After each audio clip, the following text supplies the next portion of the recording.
Hey, what's going on behind the sceners?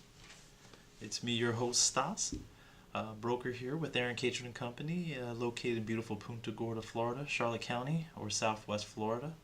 Obviously, I service Sarasota, Charlotte, and Lee counties. But yeah, so today we got a new episode. It's the home buyer home touring etiquette. Just wanted to go over the do's and don'ts of when you're out there touring homes. So stay tuned, and here we go.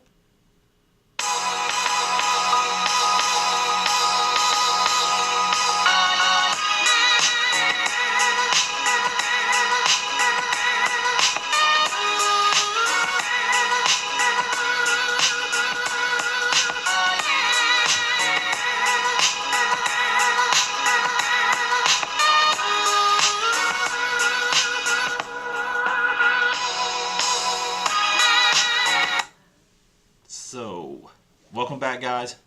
Thank you so much for tuning in. Um, Had a lot of people come check it out on different podcast sites. Anchor, I upload on Anchor. Shout out to Anchor.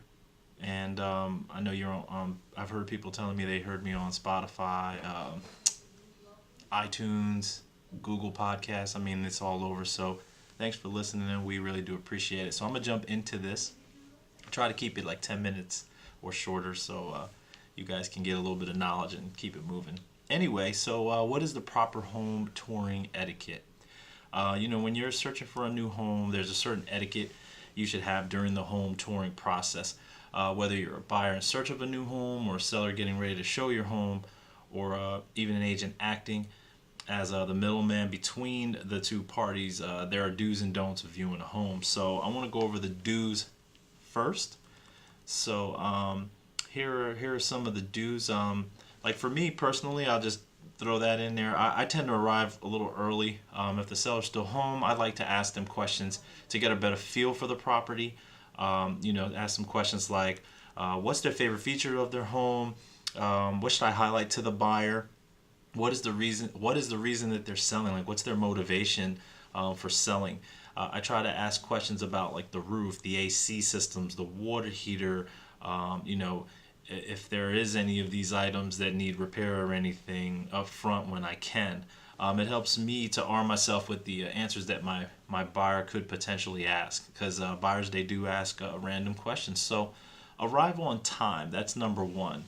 Whether I'm the listing agent showing you the property or the buyer's agent, you want to start off on the right foot by showing up on time. In some markets, you may be potentially bidding on a home, like a highest and best. And if there is a bidding war and you don't want to be the buyer, they remember who showed up late. So always show up on time, no matter who you are meeting with. It never hurts to make a good first impression. Also, the time is blocked out for the showing. So when it's set, it gives you enough time. I like to give you enough time to view the home and get some questions answered.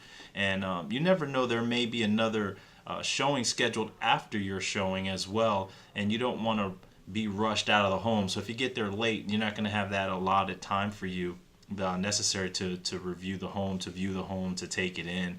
You're going to get rushed out. So if you're late and there are multiple showings scheduled, it may have a late effect on the other showings as well that us real estate professionals have set up for you. So number two, ask if you should take your shoes off. It may or may not be understood or common courtesy to take your shoes off when entering a home, but certain cultures may require shoes to be taken off before you walk into the home. So it's best to ask first.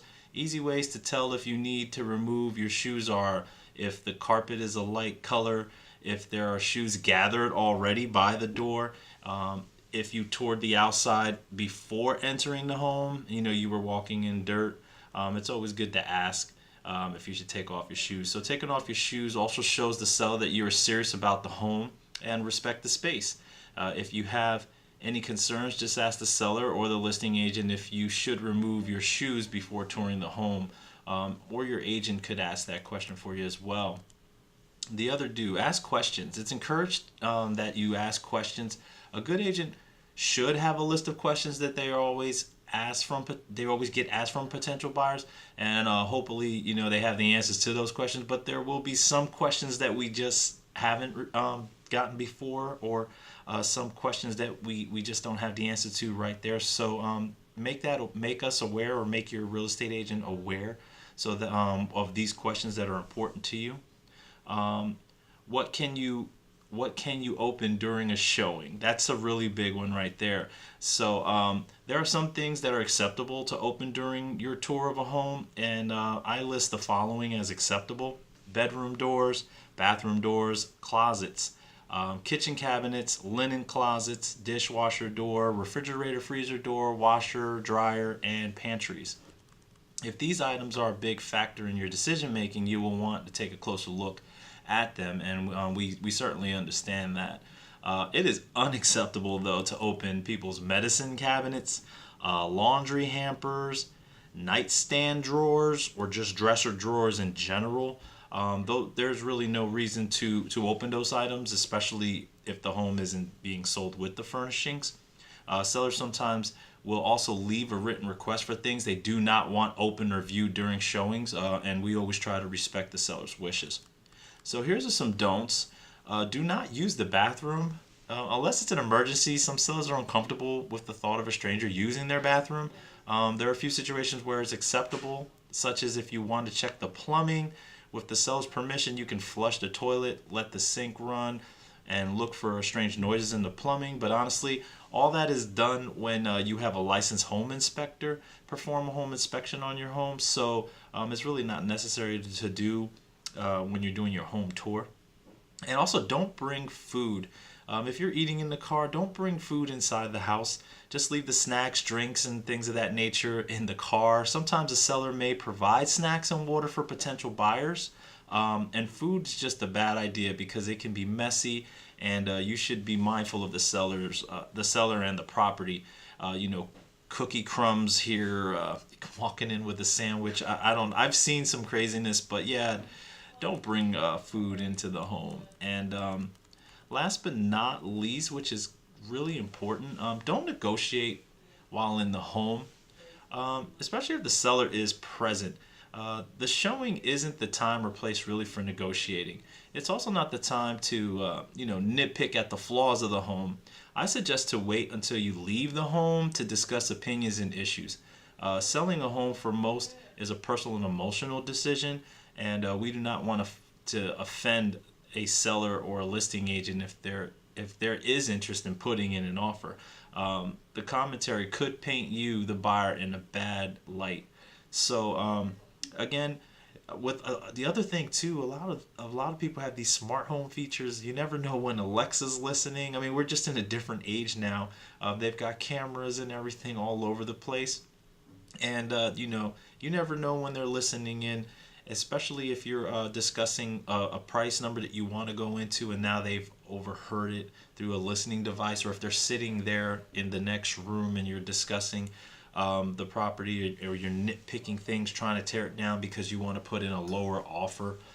These are things that I like to tell my buyers, hey, let's go ahead and discuss that while we're in the car or when we get back to the office. And me, myself, I give my buyers a buyer's touring sheet. I call it a VIP touring sheet of every property, so we can take notes of their likes, their dislikes, and pretty much highlight what exactly they did like on those properties, from those properties, in those properties, and what they didn't like. So that way, when we sit down in my conference room at my office, we could actually sit down and go over each property individually, and we can go over the notes, and based on those touring sheets, we can decide which home that they choose to put an offer on, and why they want to put an offer on it, and at what price.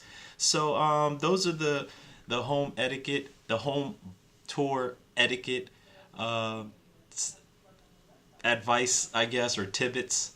Sorry, today's been so crazy, my mind is fried, but I wanted to get this out to you.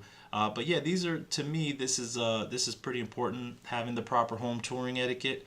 And I hope I was able to answer some of your questions, all of your questions. As always, please feel free to reach out, and have a blessed one.